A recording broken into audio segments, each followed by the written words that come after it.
मुझे संस्मरणात्मक किताबें पसंद है। संस्मरण अपना भुक्तभोगी जो जीवन जो लोग लिखते हैं। बहुत दिनों के बाद आज माइक उठाया तो सोचा क्यों ना हिंदी भाषा के बारे में चर्चा की जाए, हिंदी साहित्य के बारे में, उसका इतिहास, वर्तमान, भविष्य, नई तकनीक का क्या प्रभाव पड़ रहा है, समाज आज हिंदी साहित्य को पसंद कर रहा है, नहीं कर रहा है, क्यों नहीं कर रहा है, अगर नहीं कर रहा है तो। इसके साथ साथ आज मैं जिनका इंटरव्यू ले रहा हूँ उनकी भी हिंदी साहित्य में थोड़ी बहुत पकड़ है। 1000 से ज़्यादा कविताएं लिख चुकी हैं। एक मॉडर्न प्लेटफॉर्म पर वो नित्य कविताएं पोस्ट करती हैं, लेख लिखती हैं। और मेरी माताजी भी हैं। तो आज मेरा सौभाग्य है कि आज हिंदी साहित्य के टॉपिक पे मैं आज उनसे बात कर रहा हूँ। बातें थोड़ी लंबी चलेंगी, थोड़ी घुमावदार होंगी। तो बस बात ये रही कि माइक उठाया और बातें करने लग गए और समय कब निकला पता ही नहीं चला। आशा करता हूँ आपको हमारी बातें पसंद आएंगी। अपने फीडबैक, कमेंट्स साझा करना ज़रूर याद रखिएगा। आइए शो शुरू करते हैं। स्वामी का जीवन है वो, उसको सबको पढ़ना चाहिए। गोदान किताब को इतनी अच्छी किताब है कि हर व्यक्ति को स्कूल डेज में तो ज़रूर ही पढ़ लेना चाहिए। जैसे जीवन का समाज, जीवन शैली उससे बहुत कुछ सिखाती है। अब ये कहेंगे कि गांव के बारे में बताता है, अरे गांव में तो हमसे तो आपकी नाल जुड़ी हुई है। गांव से आप भागेंगे कहाँ? गांव खाना खिलाता है, दुकान नहीं खिलाते हैं, सेठ लोग नहीं खिलाते हैं राशन चावल दाल, गांव ही देता है। गांव से आप कट नहीं सकते। तो आपको प्रेमचंद का गोदान बहुत पसंद है? बिल्कुल। तो अभी हम समराइज कर रहे हैं तो आपको संस्मरण में क्या भूलूं क्या याद करूं पसंद है, और आपको प्रेमचंद का गोदान पसंद है, और आपने एक और किसी किताब का नाम बोला? मैंने तो 2 ही बोला था, तीसरा तो कहा नहीं था कुछ भी। अच्छा, ये दो। आधुनिक में महिला राइटर में सशक्त राइटर और मनु भंडारी। कहिए तो उसने जीवन जिया है, राजनीति में भी अच्छा लिखी है, राजनीतिक पृष्ठभूमि में भी थोड़ा बहुत लिखी है और अच्छा है। उसका जीवन ही एक कहानी है। थोड़ा बताइए मनु भंडारी के बारे में, आप जानती हैं तो। जितना ज्ञान है उनकी। मनु भंडारी अपने मनपसंद शादी की थी राजेंद्र यादव से, जो कि हंस के संपादक थे, और फिर मन नहीं मिला। जबकि मनु भंडारी लेक्चरर थी और राजेंद्र यादव संपादक थे हंस के। हम उनकी निजी जिंदगी पे ना जाएं, उनके हम लेखन शैली की बात करें। लेखन शैली में तो नहीं हम लोग जाते हैं। मैं जाती हूँ। लेखक का जीवन उस पर प्रभाव छोड़ता है लेखन पे। जैसे कि प्रेमचंद पर ही लीजिए। प्रेमचंद इतने प्रगतिवादी साहित्य लिखते थे, उन्होंने खुद एक विधवा से विवाह किया था। तो हम क्या उनको नहीं जानेंगे? केवल आइडियोलॉजी पे कोई अगर लिखता है लेखक, उनका जीवन आइडियोलॉजिकल नहीं है, तो हमको उसके लेखन में आकर्षण नहीं होगा। रविन्द्रनाथ ठाकुर के इतने बड़े हम लोग सब फ़ैन हैं। उसके बाद अभी तो 100 साल की जयंती मनी है। चाइना में उनके दोस्त चाइना में ठहरे थे रविन्द्रनाथ ठाकुर, वहाँ पे सब गैदरिंग हुआ था, तो जयंती वगैरह मनी है। वहाँ पे सब डिफरेंट जो पसंद करते हैं। और इंडिया में भी हर जगह में इतना बढ़िया सॉन्ग कंपटीशन हुआ था, और सबको कोलैबोरेट करके सॉन्ग हुआ था, जगह जगह के लोग पार्टिसिपेट किए थे उसमें। जो भी रहे, तो उनका अभी मैंने पढ़ा, कोई संपादक लिखा, उनकी पत्नी का लिखा है कि रविन्द्रनाथ ठाकुर बहुत अच्छे राइटर थे, लेकिन पारिवारिक लिखते थे, लेकिन पारिवारिक जीवन में वो अपने पिता के भक्त थे। जो पिता बोलेंगे वो करेंगे, बस। तो ये सब बातें मुझे मालूम हुई। फिर उनकी पत्नी ने भी एक किताब लिखी है कि मैंने कैसा जीवन जिया है रविन्द्रनाथ ठाकुर के लिए। ये मेरे लिए कितना सुंदर है। रविन्द्रनाथ ठाकुर, बंकिम चंद्र, शरत चंद्र, ये लोग सब लीजेंड राइटर हैं, स्कूल डेज से पढ़े हैं, बहुत मेरे फेवरेट राइटर हैं। ऐसे बात नहीं, सभी फेवरेट राइटर, इन लोगों ट्रांसलेशन पढ़े हैं, बंगाली राइटर्स थे।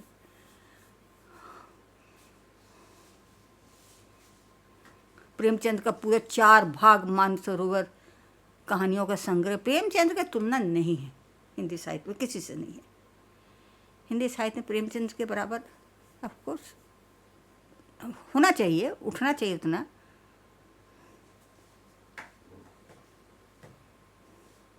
अभी आप क्या किताबें पढ़ रहे हैं? अभी पढ़ रहे हैं वो सफ़र था कि मुकाम था मैत्रेयी पुष्पा का, राजेंद्र यादव की ही दोस्त थी वो, अपना संस्मरण लिखी राजेंद्र यादव के प्रति। राजेंद्र यादव बहुत अच्छे संपादक थे, हंस संपादक। उन्होंने एकदम प्रेमचंद्र की किताब मैगजीन जब बंद हो गई थी हंस, उन्होंने उसका पुनरुद्धार किया राजेंद्र यादव ने।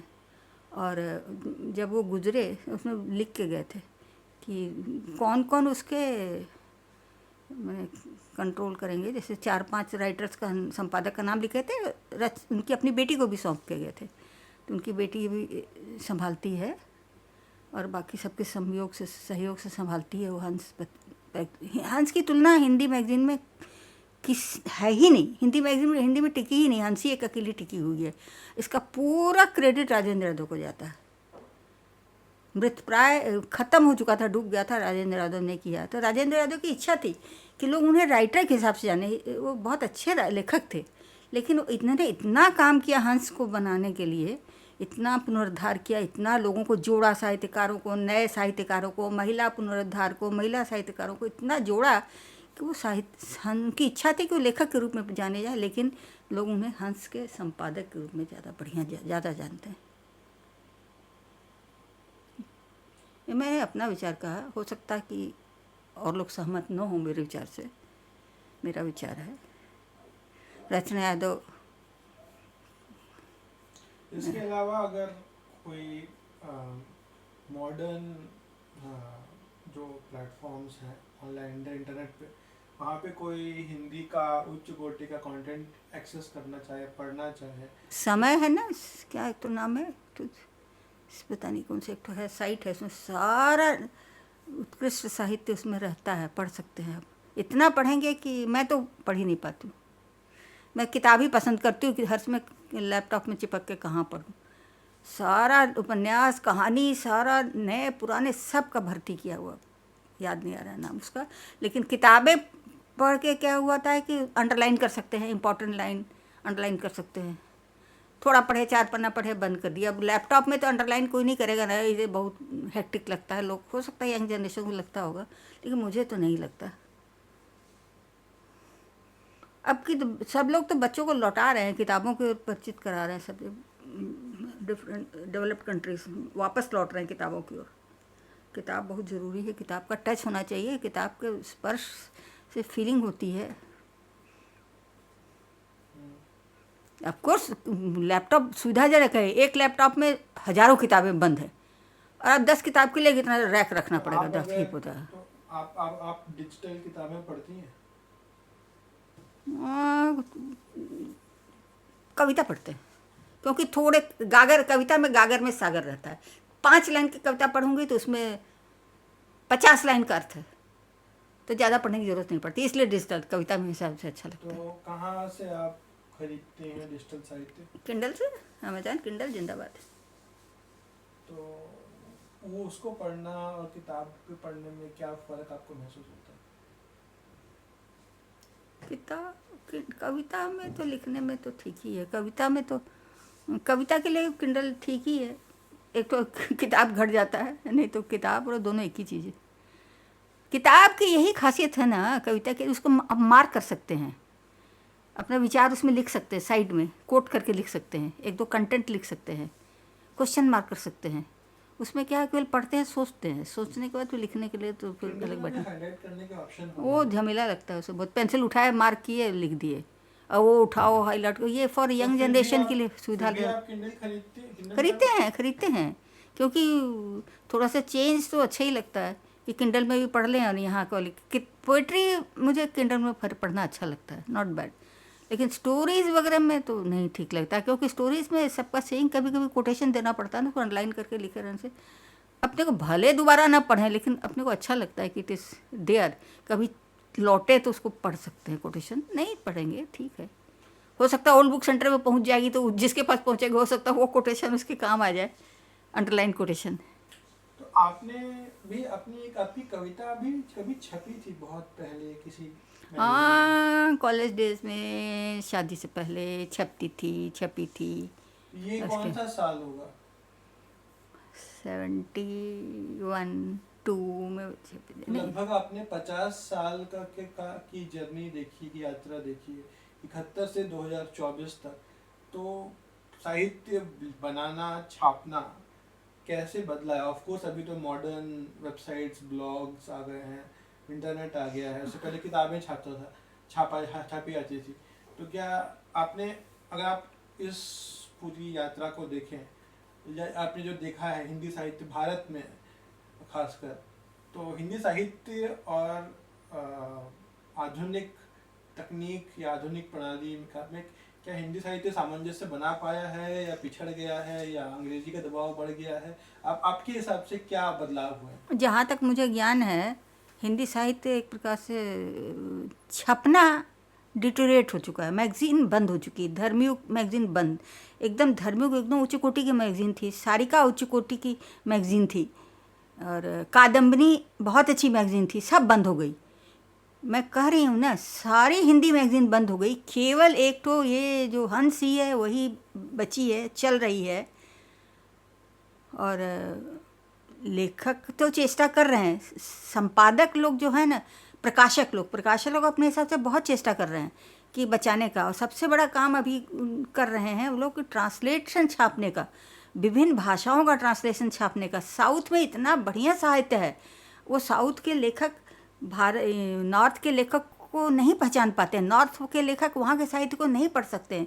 जो काम ट्रांसलेशन जो करवा रहे हैं प्रकाशक लोग, वो उससे फ़ायदा हो रहा है। हिंदी में कम से कम हिंदी पाठक परिचित हो रहे हैं, तेलुगु साहित्य से, कन्नड़ साहित्य से, बांग्ला साहित्य से। बांग्ला में तो काफ़ी ट्रांसलेशन हो चुका है, लेकिन साउथ का तो बिल्कुल हिंदी में ट्रांसलेशन नहीं हुआ है, और बहुत ज़रूरी है, होना चाहिए कम से कम। अपने भारत इतना समृद्ध देश है, इतना भाषाओं का देश है, हर भाषा का साहित्य बहुत डेवलप्ड है।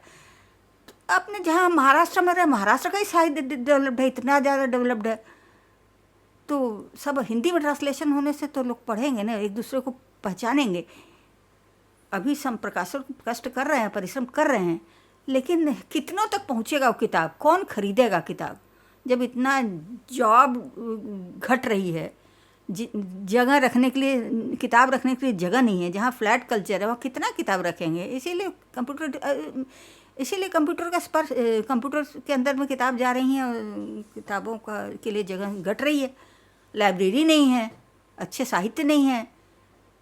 स्कूलों में भी कुछ अच्छे स्कूल होते हैं, हेडमास्टर या रखवा देते हैं, तो भी स्कूल रखवाने 5 लोग ऑब्जेक्ट करते हैं कि क्यों रखवा रहे हैं किताबें सब बेकार में, वे इस पैसा को कहीं और लगाइए।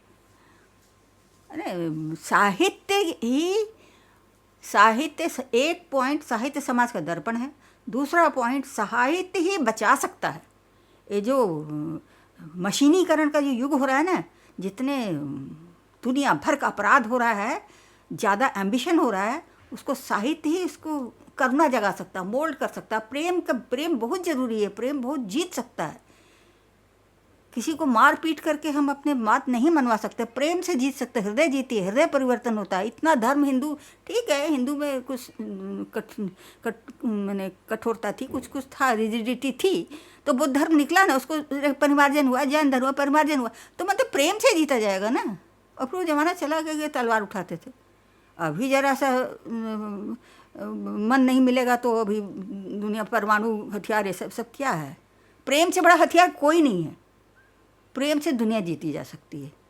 मेरी बात भले लगे। नहीं नहीं, तो हाँ, अगर मैं तो पहला इशू, पहला जो सवाल उसको मैं क्लोज करूँ, तो जैसा कि 1970 से 2020 तक 50 सालों में हिंदी साहित्य क्या सामंजस्य बना के रख पाया है आधुनिकीकरण से, या बाकी भाषाएं, जैसे कि जो इंटरनेट जब आया तो वो अंग्रेज़ी में आया और अमेरिका में बना, तो शायद अंग्रेज़ी की सिर्फ टेक्नोलॉजी, वेबसाइटें अंग्रेज़ी में थी, कंटेंट अंग्रेज़ी में था, तो अंग्रेज़ी शायद तेज़ी से बढ़ गया। भारतीय भाषा में आज तक अच्छी वेबसाइटें, यूनिकोड में लिखना या लिपिकार में लिखना या टाइप करना, अभी एप्पल या ऐसे डिवाइसेस हैं जो कि हिंदी कीबोर्ड अलाउ करते हैं। पुराने ज़माने में हिंदी के अगर आप कीवर्ड टाइप भी करते हैं तो डब्बा बंद करता था, वो रेंडर नहीं होता था हिंदी टेक्स्ट ठीक से। तो अभी कम से कम वो सपोर्ट हिंदी भाषा का ब्लॉग्स पे आ गया है, सपोर्ट तो आया है। हाँ, तो वो थोड़ा मुझे ऐसा लग रहा है कि शायद रीजनल भाषाएं जो बाकी भाषाओं का मुझे उतना नहीं पता, वो they are still playing a catch up role, वो भी कैचअप करने की कोशिश कर रहे हैं। इसमें सबसे बड़ा रोल है ना संपादक लोगों का, वो लोग ही इनिशिएटिव लेके ही कर सकते हैं। जैसे अभी इस समय उतना तो मेरे को ज्ञान नहीं था, कलिंग लिटरेरी फेस्टिवल घूम घूम के करवा रहा है, अभी नेपाल में करवा रहा है, लोगों को, लेखकों को जोड़ रहा है, हिंदी लेखक, उड़िया लेखक, विभिन्न भाषाओं के लेखक जोड़ रहा है, उनको कुछ कुछ पारितोषिक दे रहा है। तो जो इनकरेजमेंट्स है ना, लोग अवेयर है। मुझे अब तक नहीं मालूम था कलिंग लिटरेरी, उड़ीसा में रही हूँ, वो कलिंग लिटरेरी फेस्टिवल मेरे को ज्ञान ही नहीं है, क्योंकि स्टील सिटी में रही हूँ, वहाँ लिटरेचर की दुनिया ही नहीं है। मैं जब छोटी थी तो लिटरेचर था, लेकिन धीरे धीरे लिटरेचर तो क्या फालतू है, बेकार में पैसा कमाना चाहिए। अरे भाई, पैसा करके क्या करें? पैसा तो सूखा है, पैसा खाएंगे नहीं। पैसा दिल को तरावट नहीं देता है, लिटरेचर दिल को तरावट देती है। पैसा का उपयोग है, लेकिन लिटरेचर बहुत ज़रूरी है। लिटरेचर अब ठीक है, अति कोई चीज़ बुरा नहीं है, लिटरेचर भी अति बुरा नहीं है कि पैसा भी अति बुरा नहीं है, सामंजस्य जरूरी है। हर घर, वो घर नहीं है जिस घर में किताब नहीं है और जिसमें साहित्य नहीं है। किताब का अर्थ नहीं कि अब इंजीनियरिंग की किताबें, मेडिकल कॉलेज की, मेडिकल साइंस की किताबें ही रख लें। साहित्य की किताबें, डॉक्टर को भी साहित्य पढ़ना चाहिए, इंजीनियर को भी साहित्य पढ़ना चाहिए, वकील को भी साहित्य पढ़ना चाहिए। साहित्य क्या होता है? किसी का मन खुलता है साहित्य पढ़ने से। साहित्य अपना एक लेखिका है मैत्रेयी पुष्पा, हैं, वो उससे परिचित हुई राजेंद्र यादव। वो लड़की, गांव की लड़की, गांव में ग्रो की वो लड़की शादी होकर दिल्ली में आई है। मैं अभी परिचित हुई नेट के थ्रू, फेसबुक के थ्रू उस लेडी से मैं परिचित हुई। She is a genius lady. उसका ज्ञान भंडार, वो पीजी है, एमए हिंदी वगैरह है, सिंगल मदर की ओनली डॉटर। वो लड़की के ज्ञान से इतना परिचित, इम्प्रेस हुए राजेंद्र यादव, उसको ही made that lady as a writer. बोले अरे तुमको उसका गांव के पास के अपने गांव का इतना नॉलेज उसका। वो अभी तो मैं पढ़ रही हूँ उसकी मेमोरीज, रुक रुक के पढ़ रही, थोड़ा देर में पढ़ रही। फिर बोलती है हमारे गांव में लोग कथा, दंत कथा चलती चली आती है। तो बोलती है हमारे गांव में एक मोहल्ला है, उसको बोलते हैं कबूतरी अलमा। उसको किताब लिखी है उस पर कबूतरी अलमा बता रही थी सारे लोग। तो बोलते हैं कि हम लोग रानी पद्मिनी के वंशज हैं।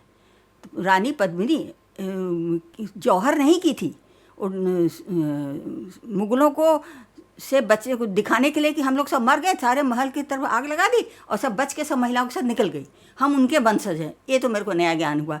वो लेडी बोलती है कि उस में एक मोहल्ला है, गांव है, पूरा गांव के उसको तो वो लोग बोलते हैं, उसी पर उसने किताब लिखा अलमा कबूतरी। वो राजेंद्र यादव इतना इम्प्रेसिव बोले तुम लिखो किताब, उसको इतना इनकरेज किए। She was not a writer, she was a house wife. मैंने 35 साल 40 साल के ऊपर में जब रिस्पॉन्सिबिलिटी अपने खत्म हुई, सब उसका इतना ज्ञान था। इनकरेज करने वाला चाहिए ना, इनकरेज करने से उतनी अच्छी अच्छी किताबें उसने लिखा है मैत्रेयी पुष्पा ने। तो प्रतिभा रहती है, प्रतिभा को उभारने वाला चाहिए। वो कौन करता है? संपादक करता है।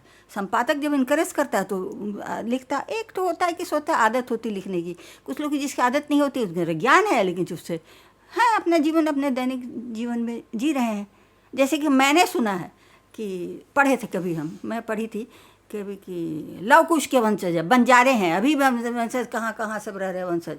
ये सब लोक कथा है ना, ये हम लोग कहीं पढ़े रहते हैं, तो उनसे थोड़ा सा स्टडी करके उसको हम लिखेंगे तो हम अपने भविष्य की आने वाली पीढ़ी को ज्ञान दे के जाएंगे ना, नहीं तो आने वाली ज्ञान पीढ़ी क्या ज्ञान लेगी। सती प्रथा खराब है, पद्मिनी जौहर कर ली, ये सब क्या है? खाली जो इतिहास, अभी इतिहास भी तो जो हम लिखते हैं वो इतिहास तो हमारे हाथों में नहीं, भी बदलते रहते हैं इतिहास। तो साहित्य से बड़ा इतिहास कुछ नहीं होता है, और इसमें लेखक का प्रभाव पड़ता है। मैं उस महिला के लिए इसलिए बोल रही हूँ कि भरे पूरे घर की लड़की जिसको कोई चीज़ की कमी नहीं, वो शौक से अपने मेमोरी को सब लिख रही है, इसलिए लेखक के चरित्र का प्रभाव पड़ता है। आप अब वो जमाने से कि पता नहीं है भाई शराब पी के बुत होके लिख रहे हैं, उसका भी तो प्रभाव हम पढ़ भले लेंगे लेकिन सोचेंगे तो पी के, या फिर हमको प्रभाव पड़ेगा तो हम भी सोचेंगे भी पी के बहुत बढ़िया लिख सकते हैं। प्रभाव तो पड़ता ही है, मेरा विचार है भाई ऐसा। हमारे मित्र कैसा है उसका प्रभाव हमारे पास पड़ेगा। अगर वो मित्र हमें पसंद नहीं है मतलब हम भी वैसे नहीं हैं। वही साहित्य का भी लेखक के अनुसार प्रेमचंद्र गांव के पृष्ठभूमि में रहते, प्रेमचंद्र की कोई तोड़ ही नहीं है। अब मैं तो मैत्री पुष्पा से बहुत इम्प्रेस हूँ। उसकी तीनों बेटियाँ एम्स में डॉक्टर हैं, उसके हस्बैंड डॉक्टर थे, इतना भरा पूरा परिवार। वो कैसे किताब 4-5 लिख डाली, किसी ने इनकरेज कर दिया, तुम लिखो, आपके पास इतना ज्ञान है, जाओ। She went again to her village and found out again. वो तो अपना मेमोरी उसको था, और बोली थी उसको संपादक को, बोले आप जाइए लिखिए, हम छापेंगे। जो भी वो लिखे उसको छापे। उतना कहानी तुम हम नहीं जानते हैं। अभी नई पौध में लोग रिसर्च कर रहे हैं, पीएचडी में उसके लिटरेचर पर रिसर्च हो रहा है। तो अगर ऐसे ही कुछ नए राइटर्स से, नए ऑथर्स को का आप नाम लेना चाहें, जैसे गीतांजलि श्री, गीताश्री गलत बोल रहे, गीताश्री नाम है, गीतांजलि एक तो राइटर है, एक गीताश्री नाम है इसका। उसका तो रेत समाधि है, वो कितना बरस दर बरस लगाई है उसने तपस्या। गीतांजलि श्री की है, गीतांजलि श्री है, तब गीताश्री एक और है, 2 मिल जाता है नाम मेरे को। गीताश्री भी राइटर है, और ये तो पूरा तपस्या किया है उसने इस किताब को, रेत समाधि लिखने के लिए तपस्या किया है उसने, बरस दर लिखा है उतना। तो आपने रेत समाधि पढ़ी? बिल्कुल पढ़े रेत समाधि, सैंड ऑफ डूम्स इंग्लिश में है, उसका ट्रांसलेशन भी छपा है। हिंदी में पढ़ी है? हिंदी में, इंग्लिश में क्या पढ़ेंगे, हिंदी पढ़े, इंग्लिश में नहीं समझ में आता। हाँ अच्छा है, उसका भाषा लेखन शैली उसकी खासियत है, और कुछ नहीं। कहानी तो आम कहानी है, जॉइंट फैमिली की कहानी है कि कैसे भाई बहन एक दूसरे को नहीं पूछते हैं, बहन का को वैल्यू कोई नहीं देता, अकेली सिंगल बहन है तो भी वैल्यू नहीं देता, भाई का भरा पूरा परिवार है, माँ को पूछता है, बहन को नहीं पूछता है। बहन सोचती कि माँ को हम अपने पास रखें, माँ बहन की बेटी के पास जाना चाहती, इस तरीके से है उनका रहन सहन। बेटा बहुत माँ को प्यार करता है, साड़ी कपड़ा खरीदता है तो बेस्ट साड़ी खरीद के लाता है, अपनी जैसी साड़ी अपनी पत्नी को वैसी साड़ी अपनी माँ को, और लेकिन पत्नी उसको निगाह लगाई रहती सास की साड़ी में बोलती माँ पहने ना, कुछ दिन के बाद मेरे को मिली जाएगी, सोचती थी महंगी महंगी साड़ियाँ। लेकिन माँ की बहुत इच्छा पूरी करती है बेटी के पास, कहाँ पाकिस्तान लेके चली जाती है, बॉर्डर में लेके क्रॉस करके चली जाती है। अगर हम अपने बाकी श्रोताओं के लिए वो सस्पेंस ना किल करें ताकि वो भी बाकी कहानी किताब खरीदें, बिल्कुल, लेकिन खरीदने के बाद ना उसको पढ़ने का पेशेंस रखें, क्योंकि इतनी उस कहानी में खिड़की बातें करती है, दरवाजे बातें करते, उसको दिमाग तो कुछ और मतलब रहस्य छोड़ दें ताकि सारे स्पॉयलर्स ना दें हम इस पॉडकास्ट में। हाँ बहुत अच्छा है। मूल है कि आम घर की कहानी है, लेकिन लेखन, आखिर आम घर की कहानी को पुरस्कार क्यों मिला? उसकी लेखन शैली पर, किसी के मन को स्पर्श करने पर। तो अगर मैं ये पूछूं कि आपको, आपके अनुसार, जब इसके पहले भारत में जब बुकर पुरस्कार मिला था तो वो जिस महिला को मिला था वो अरुंधति राय थी। तो अरुंधति राय किस किताब पे मिला था मेरे को नहीं मालूम। God of small things. हाँ गॉड ऑफ स्मॉल थिंग्स, हाँ पढ़े हैं, गॉड ऑफ स्मॉल थिंग्स भी पढ़े हैं हम, इंग्लिश में पढ़े हैं इसको। तो उसके बाद जब अभी गीतांजलि श्री को दूसरा बुकर मिला है, हिंदी में मिला है ना, उनको इंग्लिश किताब में मिला था। हाँ इसके ट्रांसलेशन टूम्स ऑफ स्टैंड को मिला है बुकर, अंग्रेजी वर्जन को मिला है। तो इसका भारतीय क्रिएटर्स में, ऑथर्स में क्या प्रभाव पड़ेगा? क्या इससे बहुत मोटिवेट होंगे, या ये तो एक तरीके का नोबेल प्राइज ही है। गॉड ऑफ स्मॉल थिंग्स में तो ये एक परिवार का है उसमें। हाँ ठीक है। तो क्या प्रभाव देखा आपने भारत में?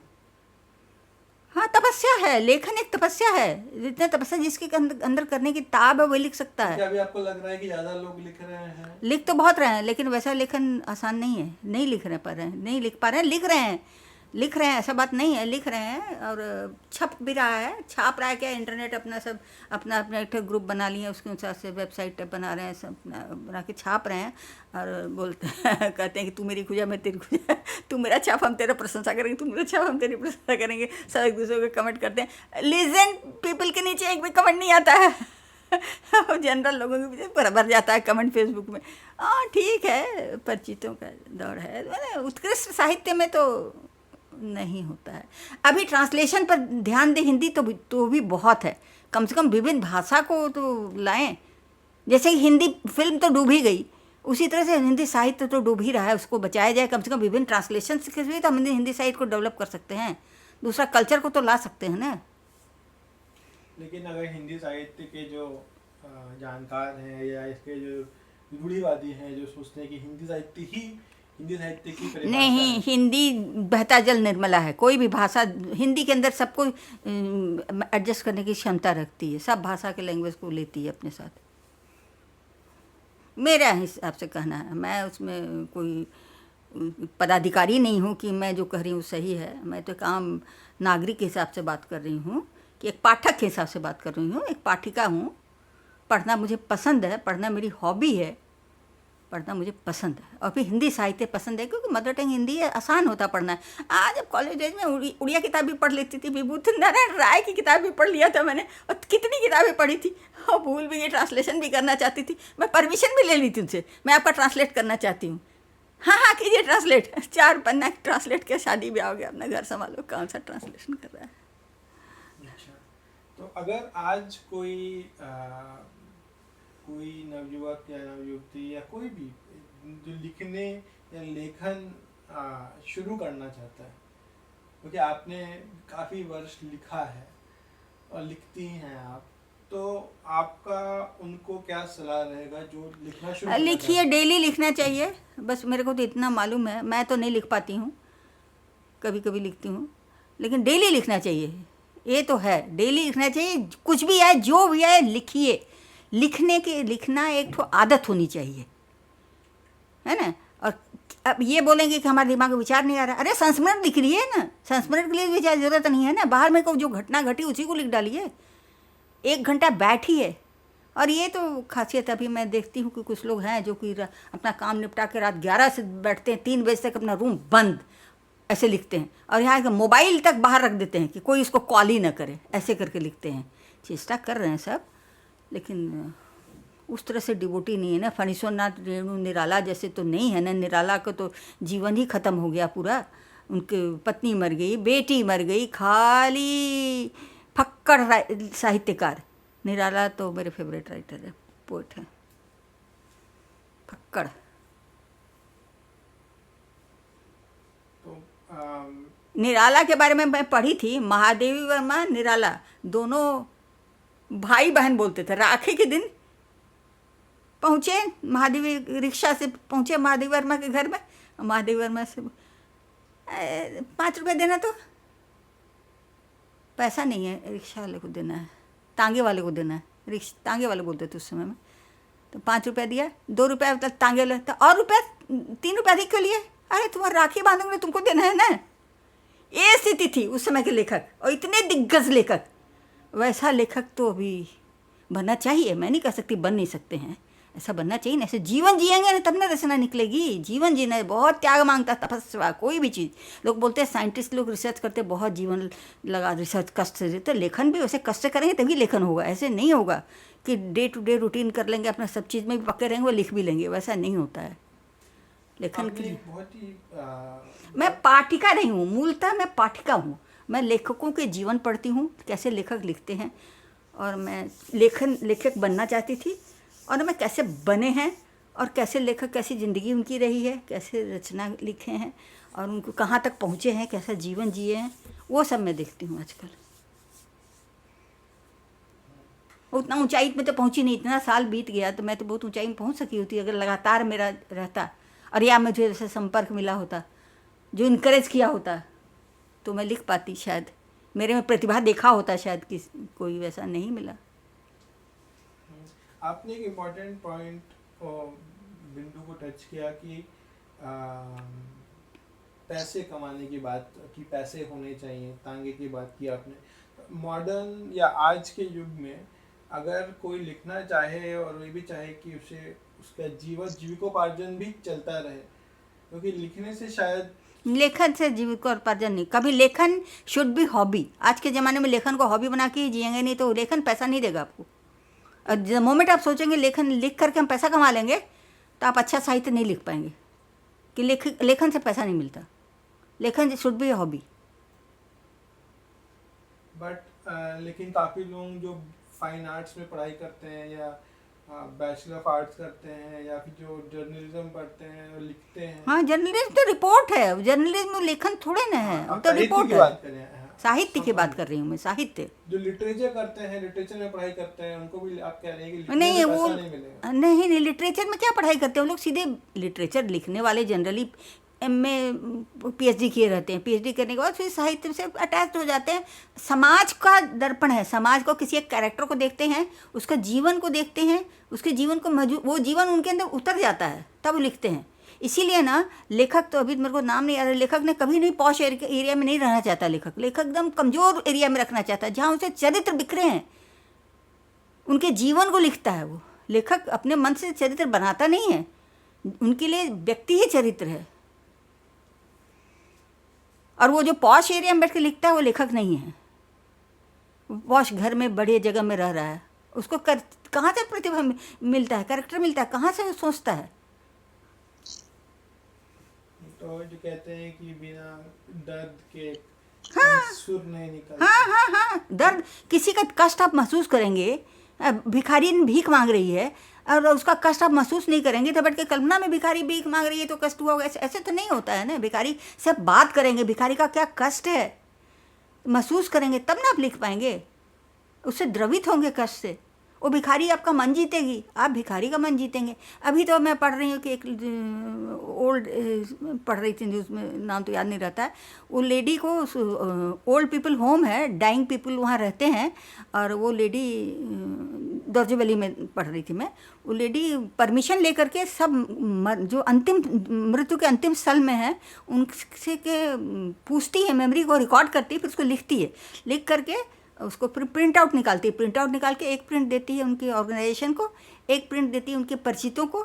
मानो वो लोग कैसा ज़िंदगी जिए, कैसा, तो इससे बढ़िया राइटर क्या हो सकता है? सजीव वर्णन। वो पैसा नहीं कमा रही है, उससे उसको थोड़ा पैसा मिलता है, क्योंकि वो उनसे ऑर्गेनाइजेशन से जुड़ी है। ऑर्गेनाइजेशन से जो पैसा मिलता है, ऑर्गेनाइजेशन को एक कॉपी मिलती है। ओनर के जो बुजुर्ग महिला जो डेथ स्थिति में है उसके लोगों को, वो लोग आते भी हैं, पढ़ के थोड़ा मिलते हैं। ये है लेखन, सजीव लेखन, कल्पना से लिखा नहीं जाता है। इसमें अभी डेवलपमेंट कुछ नई पौध इसमें डेवलपमेंट कर रही है, लोगों से मिल के जो लिख रही है, बात कर रही है। बिना बात किए नहीं लिख सकता कोई आदमी, उनका मन पढ़ता है। एक प्रकार से कहा जाए कि लेखक बड़े सेंटिमेंटल होते हैं, तभी ना उसका मन पढ़ेंगे। मन पढ़ ही नहीं पाएंगे तो कैसे लिखेंगे? परी कथा तो नहीं लिखना है ना, एक परी उड़ के आई ऐसा आई हो, तो बच्चों के लिए लिखने वाले होते हैं, वो अलग तरीके के लेखक होते होंगे। परी कथा लिखते हैं, बच्चे खुश हो जाएंगे। अब आजकल के बच्चे भी, छोटे भी बच्चे बड़े स्मार्ट। लेकिन if you want to make your child intelligent, give him fairy tale books. बच्चे कल्पना लोक में रहना चाहते हैं, बच्चे चाहते हैं कि हमारे पंख हो जाए, उड़ जाएं। जब धीरे धीरे बच्चे बड़े होंगे तो बोले अरे पंख हमारा नहीं हो सकता है। बच्चे जितने दिन तक कल्पना लोक में रहेंगे उतना ही उनकी प्रतिभा का विकास होगा। जीवंत सत्य के बारे में जब से बच्चे परिचित हो जाएंगे तो दिग्भ्रमित हो जाएंगे। कल्पना लोक में बच्चों को रहना चाहिए। शायद मैं ज़्यादा बोल दे रही हूँ, क्योंकि मैं शायद अपना अनुभव से ही ज़्यादा बोल रही हूँ, पढ़ी जो हूँ, जो पढ़ के ही बोल दे रही हूँ। बच्चों को, चूँकि खुद भी टीचर रही हूँ, बच्चों से अभी भी बच्चों को देख के खुश होती हूँ और चाहती हूँ कि बच्चे खुश रहें। और मैगज़ीन में भी जहाँ बच्चों के बारे में रहता है पढ़ती हूँ, बच्चे कैसे पढ़ते हैं। पेरेंट्स के प्रॉब्लम है तो ठीक है, प्रॉब्लम तो है ही, तो बच्चे तो आपके फ्यूचर है ना। आपके प्रॉब्लम ठीक है, आप थोड़ा कष्ट सह लीजिए, आपने कैसा पौध दे के जा रहे हैं देश को। इनएफिशिएंट पौध दे के जाना से तो निसंतान रह जाना अच्छा है। किताबों के साहित्य ही वो सब वही साहित्य जाता है। साहित्य इतना जमीन से जुड़ा है कि जिसे कह सकते हैं कि साहित्य ही पैसा है। जितना जरूरी पैसा आपके लिए है, साहित्य भी उतना ही जरूरी है। हर महीने के इनकम से इतना, अपने पेमेंट के इनकम से 5% रखिए कितना में हमें किताब खरीदेंगे, साहित्य खरीदेंगे, literature, not of technical knowledge या फिर कुछ भी मेडिकल नॉलेज या कुछ भी, लिटरेचर पढ़ेंगे। उस लिटरेचर तो सागर है, कितना किताब खरीद सकते हैं। अरे ट्रांसलेशन अगर हिंदी में ही पढ़ना है तो अब अमेरिकन लिटरेचर का ट्रांसलेशन पढ़िए, कन्नड़ लिटरेचर का ट्रांसलेशन पढ़िए ना, वहाँ के दुनिया में बारे में जानिए। इसका अंत नहीं है, जिंदगी चली जाएगी, आपका साहित्य ख़त्म नहीं होगा और साहित्य आपको ज़मीन से जुड़ा रहेगा, सपने में जीना सिखाएगा, शांति देगा। आपको ऐसा नहीं लगता कि आजकल लोग साहित्य से दूर जा रहे हैं? हाँ, लगता है अपने आप में काफ़ी खुद से काफ़ी आत्ममुग्ध रहते हैं और वो खुद को सुंदर करना, खुद को इंस्टाग्राम पे दिखाना, फिर वो अपने खुद ही इतना मुग्ध रहते हैं फिर दूसरे की जिंदगी के जानना ही नहीं चाहते हैं। सही बात है कि कोई हो रही धनिया, कोई क्यों जानना चाहेगा। तो बहुत काम करते हैं, थक के सो जाते हैं। ये टाइम जो काम नहीं करते हैं, जब ज़्यादा काम नहीं रहता है तो वो एंजॉय करते हैं, नेटफ्लिक्स देखते हैं। ये भी मुझे बताइए कि नेटफ्लिक्स का जब नाम आ ही गया, जो मॉडर्न एंटरटेन, एक ज़माना था जब लोग एंटरटेनमेंट के लिए लिखते थे, मनोरंजन के लिए लिखते थे, मनोरंजन के लिए पढ़ते थे और कल्चरली भी डेवलपमेंट होता था। आज जब इतना मनोरंजन के साधन बढ़ गए हैं, पहले सिनेमा का कहते हैं कि सिनेमा का साहित्य बुरा प्रभाव पड़ रहा है, सिनेमा फिर धीरे धीरे साहित्य सिनेमा बनना शुरू हुआ, कुछ किताबों में पिक्चर बनी, वो पिक्चरें बहुत चली भी, किताबों से ज़्यादा पिक्चरें चल गई और लेखक को उतना पारितोषिक नहीं मिला जितना पिक्चर के स्टार को मिल गया। लेकिन बाद में अब तो माहौल और बदल गया है। अब बहुत सारे स्ट्रीमिंग ऐप्स सर्विसेज हैं, प्लस जो रही सही कसर सोशल मीडिया ऐप जैसे इंस्टाग्राम, फेसबुक, स्नैपचैट ने पूरी कर दी है। तो अब एक तरफ ये सोशल मीडिया जो आपका काफ़ी समय ले लेता है, दूसरी तरफ स्ट्रीमिंग एप्लीकेशन है यूट्यूब है, काफ़ी समय ले लेता है। तो प्लस आदमी आत्ममुग्ध भी है, तो तीनों तरीके से आदमी परेशान है कि तो आपको क्या लगता है कि इसका भी क्या कोई प्रभाव पड़ा है साहित्य के पठन में? और जब पठन नहीं होगा तो कोई क्रिएट क्यों करेगा? नहीं, क्रिएट तो होगा ही, ये है कि मार्केट में फ्लोट नहीं होगा, छपेगा नहीं, क्रिएट तो होता रहेगा। क्रिएट होगा, नष्ट हो जाएगा। पौधा लगता है, पौधा बड़ा होता है, किसान पैदा करता है, दुखी होता है, रेट उसको नहीं मिलता, फेंक देता है, नष्ट हो जाता है, पूरी फसल नष्ट हो जाती है। तो लेखक तो लिखेगा, क्योंकि लिखना उसकी आदत है, पैसे के लिए नहीं लिखता कि कोई पढ़े इसलिए नहीं लिखता, उसको अच्छा लगता है इसलिए लिखता है।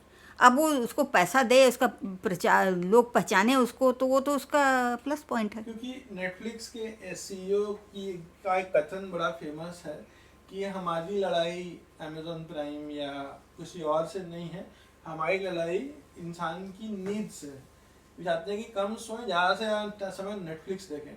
अभी भी ऐसा हो जाता है, हाँ, अभी भी ऐसा हो जाता है कि हम किसी कमरे में घुसते हैं, फिर सोचते हैं हम यहाँ क्यों आए थे, हम भूल जाते हैं हम ये सामान लेने आए थे।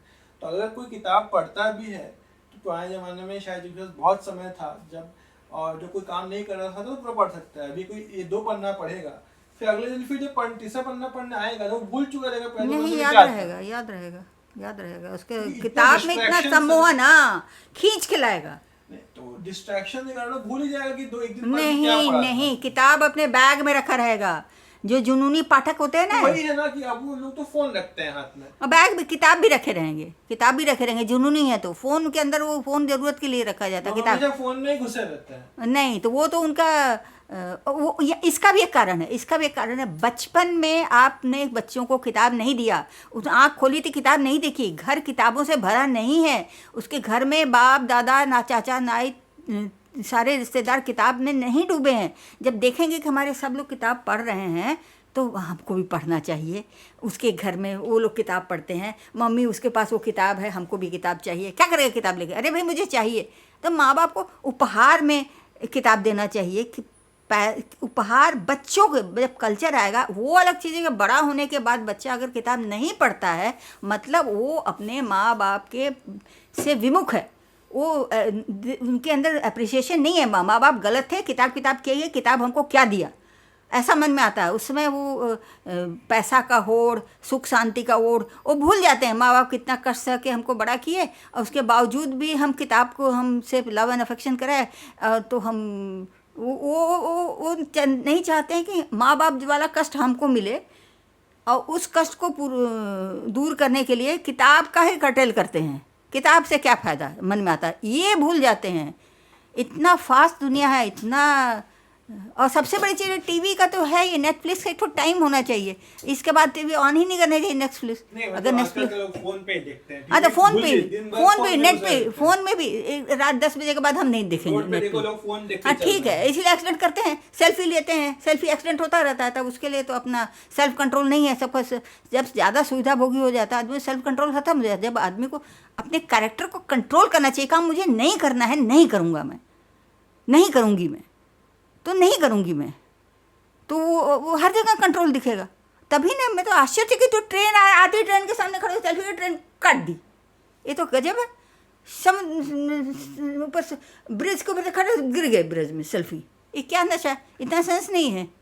सेल्फी लेना है तो वही सेल्फी लेना है। टेलीफोन का तो है ही, तो साहित्य पे जो प्रभाव पड़ रहा है तो आई थिंक ये बड़ा ही ऑब्वियस है कि साहित्य का प्रभाव घर के माहौल से पड़ रहा है। सबसे बड़ा प्रभाव तो फ्लैट कल्चर का है। फ्लैट कल्चर में आपको सबसे बढ़िया एग्जाम्पल मैं सुधा मूर्ति का दूंगी। उसने इतनी किताबें लिखी हैं, अब उसको बोले कि उनको प्राइज़ नहीं मिला तो ये किताबें नहीं स्मरण नहीं होंगी, लेकिन वो लेखिका तो थी, है ना, लिखी है ना, कितना अच्छा से। उनके से किसी ने पूछा कि आपका कितना बेडरूम है? 2 बेडरूम है, नहीं 3 बेडरूम है, 2 बेडरूम है बोली थी शायद, यहाँ देखा 2 बेडरूम में, एक में मेरी किताबें रहती है, एक में मैं रहती हूँ। 3 बेडरूम नहीं 3 बेडरूम है, एक में किताबें रहती है, ऑफिस है, एक में नारायण मूर्ति रहती है, एक में मैं रहती हूँ। तो फिर उसका ऐसे ही मेरे को जहाँ तक याद है बोले, फिर बोले अरे आप बड़ा ले लिए, 4 बेच के दे दिए उनको। तो एक में नारायण मूर्ति की अपनी किताब रख ली, एक में सुधा मूर्ति अपनी किताब रख ली। They show the love and affection for books. किताब के लिए भी कमरा होना चाहिए, मंदिर हैं किताबें। जैसे भगवान की पूजा करते हैं ना, किताब की पूजा करनी चाहिए। पूजा डजन मिनट की पूजा रख के पूजा में पढ़ना चाहिए, लिखना चाहिए। इससे मुझे एक वाकया याद आ रहा है कि मैं इन्फोसिस में काम करने का मुझे एक अवसर प्राप्त हुआ था। तो मैं इन्फोसिस में जब मैं गया था तो मैंने देखा इन्फोसिस की बैंगलोर कैंपस में जो लाइब्रेरी है वहाँ पे काफ़ी सारी किताबें नारायण मूर्ति ने खुद इकट्ठा की हैं। और नारायण मूर्ति जब सुधा मूर्ति को मिले भी थे तो किताबों में पहले अपना नाम लिख के वो गिफ्ट दिया करते थे। हाँ। ये भी कहानी है उन दोनों के मिलने की। हाँ, और किताब से हम भाग रहे हैं ना। ये जो हमारा रूखा समाज हो रहा है ना, ये किताब की कमी से हो रहा है। तो ये बताइए, जो चैट जीपीटी जब आया है उसको आप थोड़ा सा एक प्रॉम्प्ट दीजिए, वो एक पैराग्राफ लिख देता है, और उसको आप एक पैराग्राफ दीजिए तो समराइज भी कर देता है। तो जो एआई है, आर्टिफिशियल इंटेलिजेंस, उसको आप इतना बड़ा टेक्स्ट दीजिए, उसको पढ़ देता है। या अगर आपने कविता बोली तो कविता लिख देता है। तो एक ज़माना था जब रचनात्मकता या सृजनात्मकता, क्रिएटिविटी या क्रिएशन इंसानों की बपौती थी, इंसानों के कंट्रोल में था। अब ऐसा लग रहा है कि आर्टिफिशियल इंटेलिजेंस इतना करीब पहुंच रहा है कि वो लिटरली इंसानों के बराबर ही हो जा रहा है। वो भ्रम है। अब इसको सोचेंगे कि पुराने विचार वाले हैं, नहीं, नया विचार वाला ये। मनुष्य के दिमाग का तुलना लिटरेचर में कोई नहीं कर सकता। हाँ, उसको भौतिक सुख सुविधा वाले शॉर्टकट मेथड से सोच के अपने खुश हो सकते हैं। सोचते हैं कि अपने को गुमराह कर रहे हैं अपने को, अपने सोचते। मैं सोचता हूँ ये बेकार है, फालतू है, क्योंकि लेखकों के पास पैसा तो होता नहीं है ना। खासकर मेल राइटर अगर हो गए, फीमेल होती है तो उनके हस्बैंड कमाते हैं, भाई ये लोग स्टैंडर्ड रहता है। अगर हस्बैंड राइटर है तो या तो लेक्चरर रहता है, थोड़ा बहुत 2-4 किताब लिखता है। जनरल अगर लेक्चरर बहुत तपस्या की तरह लिखे तो कहाँ उसके पास फुर्सत। उसका जीवन क्या है, क्या जीवन है, बहुत तकलीफ का जीवन है। लेखक का जीवन, मैंने कहा ना, लेखन एक तपस्या है। जैसे पढ़ाई को बोलते हैं तपस्या सब छोड़ के पढ़ना चाहिए, पीएचडी लेकिन रिसर्च सब पढ़ाई छोड़ के बाद तो नौकरी मिल जाती है, सैलरी नौकरी मिलती मिले, है, लेखन नहीं, लेखन आजीवन तपस्या है, अंत तक तपस्या है। किताब बिकेगी, उससे पैसे आएंगे नहीं, तो- पैसा का सपना मत देखिए, पैसा का सपना नहीं देखिए। उनका आप अगर पैसा आना रहेगा तो आपकी आने वाली पौध उससे बेनिफिटेड होगी। सब वो पैसा आपको, लोग पढ़ रहे हैं, लोगों की किताब में अगर आप जा रहे हैं ट्रेन में, किसी के हाथ में आपकी लिखी किताब दिख गई तो पढ़ रहा था, इससे बढ़कर आपको इनाम क्या मिल सकता है? और कोई इनाम नहीं चाहिए, कोई साहित्य अकादमी अवार्ड नहीं चाहिए, कोई बुकर अवार्ड नहीं चाहिए, कुछ नहीं चाहिए। आप लिख के जो छापे हैं कोई पढ़ रहा है, वो आपको पहचानता नहीं है लेकिन किताब पढ़ रहा है खरीद के, उसको अच्छा लगा, वो किसी और को रेफ़र किया, बोले कि किताब पढ़ो, बहुत अच्छी किताब है। इससे बड़ा पुरस्कार लेखक को क्या चाहिए? तो किताबों की हमने पूरी ऑलमोस्ट 30-40 साल 50 साल की जर्नी देखी, किताबें बदली, किताबों के डिफरेंट रूप देखे। हाँ, और जर्नी तो अभी किताबों है। का भविष्य क्या लगता है, आने वाले 50 सालों में किताबें कहाँ जाएंगी? लोग कहते हैं कि किताबें डूब जाएंगी, किताबें नहीं रहेंगी, कंप्यूटर और सब ले जाएगा, किताब एब्जॉर्ब कर लेगा, लेकिन ये गलत है। स्पर्श का जो सुख होता है ना, वो कभी नहीं जाएगा। जब तक मनुष्यता जिंदा है, तब प्रेम जिंदा है, किताब भी जिंदा रहेगी। किताब का ही प्रेम मनुष्य को बांधता है, मनुष्यत्व को बांधता है। यहाँ धर्म जाति कुछ नहीं है, मनुष्य है। मनुष्य किताबों से मोह करता है, प्रेम करता है। तो आपको लगता है अगले 50 साल तक किताबें रहेंगी? किताबों का रहेंगी, कोई सदा वादा रहेंगी, नहीं? सदा रहेंगी, सदा रहेंगी। कम रहेंगी, जैसे मैगजीन सब गायब हो गई ना, उनको पाठक नहीं मिले, प्रकाशन करने वाले नहीं मिले, दुख रहता है। मेरे जीवन मैंने रखने की जगह नहीं थी मेरे पास, खुद ही 6 साल का धर्मयुग था, पेपर वाले को बेच दिया, कहाँ रखेंगे जगह?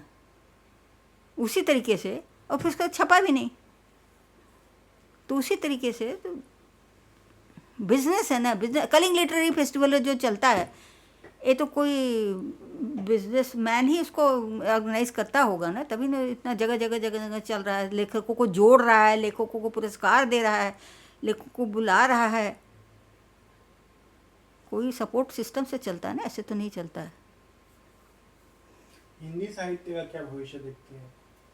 हिंदी साहित्य का अच्छा भविष्य है, अच्छा भविष्य है। हिंदी बेल्ट है पूरे यूपी, एमपी, बिहार, और हिंदी में सब ट्रांसलेशन हो रहा है, क्यों नहीं रहेगा? इसका पूरा जिम्मा प्रकाशक लोग उठाए हैं। प्रकाशन तो संस्था कमाती है, कमाने के लिए, लेकिन फिर भी ट्रांसलेशन करवा रहे हैं।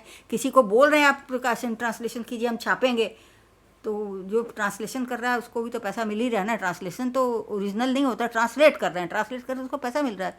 और जो छाप रहे हैं, इस तरह से हिंदी साहित्य समृद्ध हो रहा है ना। जितना विस्तृत होगा, इतना बाहर का साहित्य पढ़ेंगे, हाँ, उतना हिंदी लिटरेचर बढ़ेगा। अंतर्राष्ट्रीय साहित्य अरे भी बस पढ़ेंगे। यही है ना, बिना सरकारी सपोर्ट सिस्टम के चलना बड़ा मुश्किल होता है। कि कोई बहुत दिग्गज, बहुत बड़े बिजनेसमैन लोग अपना सपोर्ट करें, अपना लाइब्रेरी को स्थापित करें, ऐसे करें तब हो सकता है। जैसे कि जमशेदजी टाटा इस ज़माने में कभी से महिला डॉक्टर को किसी को पहले अपने पैसा से देते थे, वह पढ़ के आइए वापस कीजिएगा पैसा। कोई तो सपोर्ट किया ना, लड़की अकेले नहीं पढ़ पाती है, नहीं सपोर्ट सिस्टम, जमशेदजी टाटा लोग सपोर्ट करें तो महिला डॉक्टर अपने, और फिर अपने अब्जॉर्ब भी कर लेते थे। अब पैसा लोग वापस भी, ये भी ये नहीं कि आसान नहीं, पैसा दिए हैं वापस कीजिएगा आप हमको जो पैसा दे रहे हैं, ये मैंने पढ़ा है। तो कोई तो सपोर्ट करेगा ना, ऐसे अपने आप थोड़ा ना हो जाएगा। कोई सरकार ना करे तो उद्योगपति लोग सपोर्ट करें।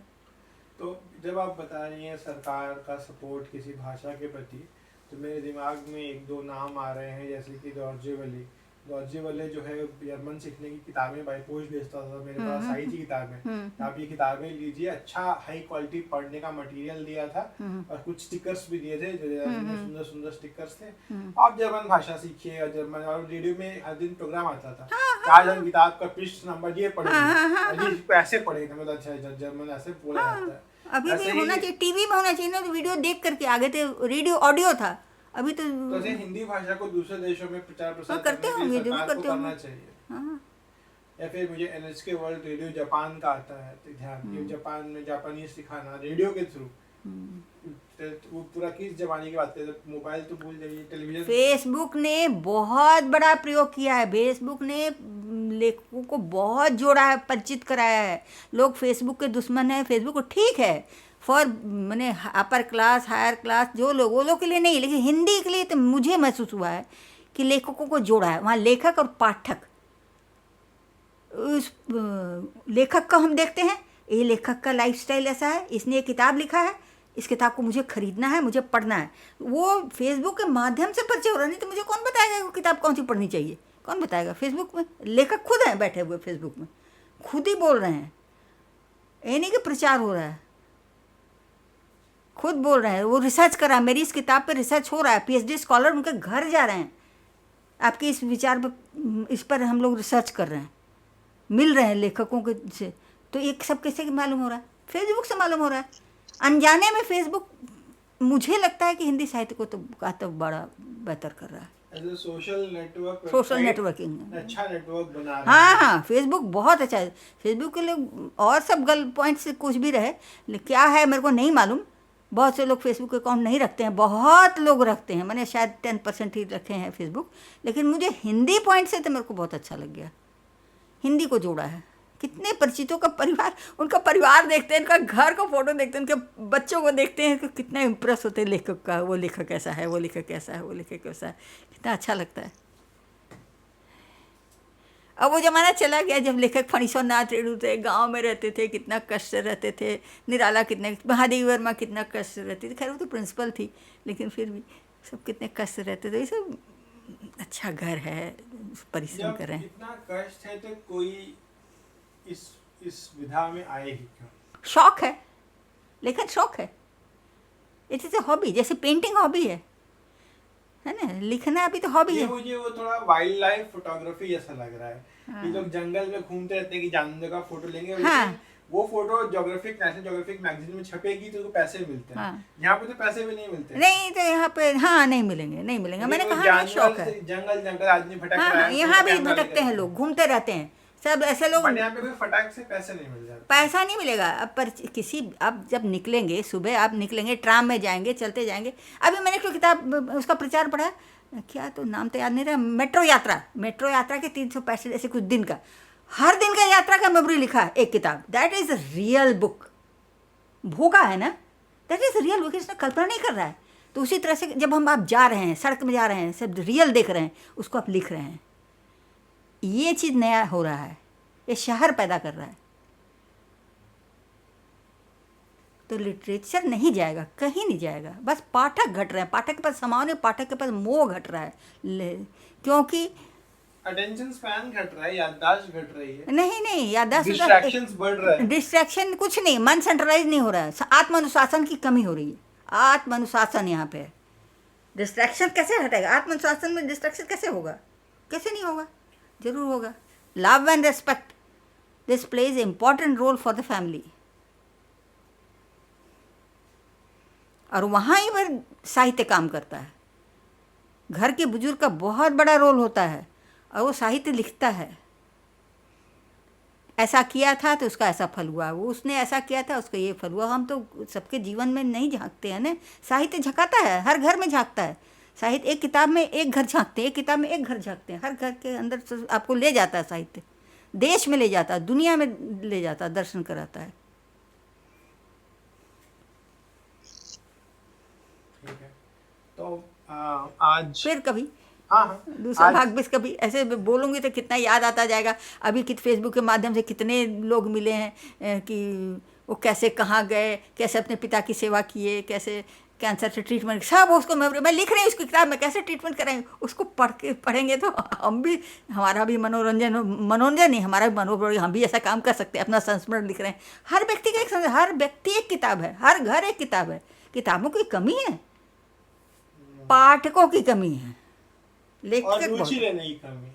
हाँ, रुचि लेने की कमी, रुचि होगी, वो एक दूसरे को देख के होती है। जैसे सेंट, खुशबू नहीं यहाँ से वहाँ फैलती है, मुझे पसंद है, मैं बार बार बोलूँगी, दूसरा बोले अरे इतना अच्छा लगता है, इतना वो है, आखिर है क्या उसमें? ये भी सही बात है, क्योंकि काफी लोग सोशल मीडिया पे वैलिडेशन देते हैं, वो खोजते हैं कि भाई कौन सा कंटेंट ज़्यादा लाइक किया जाता है, ज़्यादा कमेंट किया जाता है। तो अगर अधिकतर लोग कहानी पढ़ने लगेंगे तो सब लोग उसी भेड़ चाल में जुड़ जाएंगे। तो अधिकतर सोशल मीडिया ने लोगों को भेड़ चाल बना दिया है। तो बस 5-10 लोग, एक जत्था शुरू हो जाए पढ़ने वाला, सब शुरू हो जाएंगे पढ़ने वाले।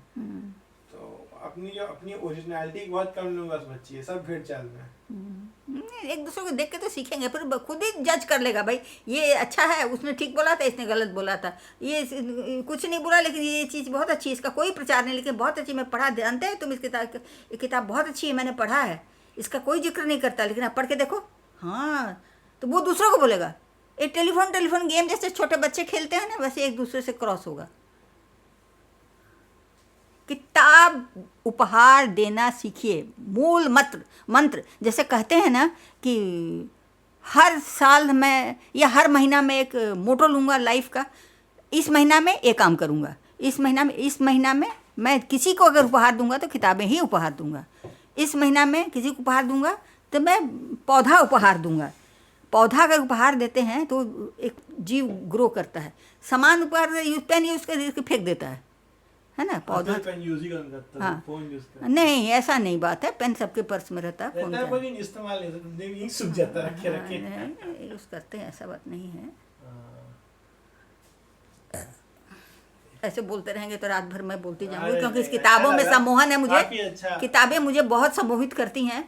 मरते समय ये बोलेंगे जानते हो किताब छप गई था, है एक सेकंड चेतना आ जाएगी, फिर उसको चेतना डूब जाएगी। इतना सम्मोहन है मुझे, आई लव बुक्स। बिल्कुल, तो वही क्यूरियोसिटी और वही चाह नई जनरेशन में बने ताकि वो आगे लेके जाए। बुजुर्गों से सीखेंगे ना नई जनरेशन। जब बुजुर्ग नहीं लव एंड अफेक्शन देगा तो मुझे कैसे आया, मुझे अपने पिता से आया। मेरे पिता कितना किताब पढ़ते थे, कितना पढ़ते थे, अपने स्कूल की लाइब्रेरी में कितना किताब रखवाए थे। पूरा स्कूल जब मैं एग्ज़ाम दे के आई, CSC एग्ज़ाम दे के आई, 6 महीना बैठा था, पूरा लाइब्रेरी साइकिल में भर करके 10 किताब लाती थी, पढ़ के फिर वापस 10, पूरा लाइब्रेरी साफ कर डाली पढ़ के। तो पिताजी ने भरवाया था वहाँ पे किताब, सबको नहीं वैसे मिलता है ना, भरा था। अपने पिता को देखती हूँ पढ़े, पिता खुद खरीदते थे, खुद पढ़ते थे। राजेंद्र यादव की किताब जिसके अभी मैं पढ़ रही हूँ, वो मेरे पिताजी मनु भंडारी, 1 इंच मुस्कान, मैं जो स्कूल डेज में थे तब पढ़े थे मेरे पिताजी। यही सच है।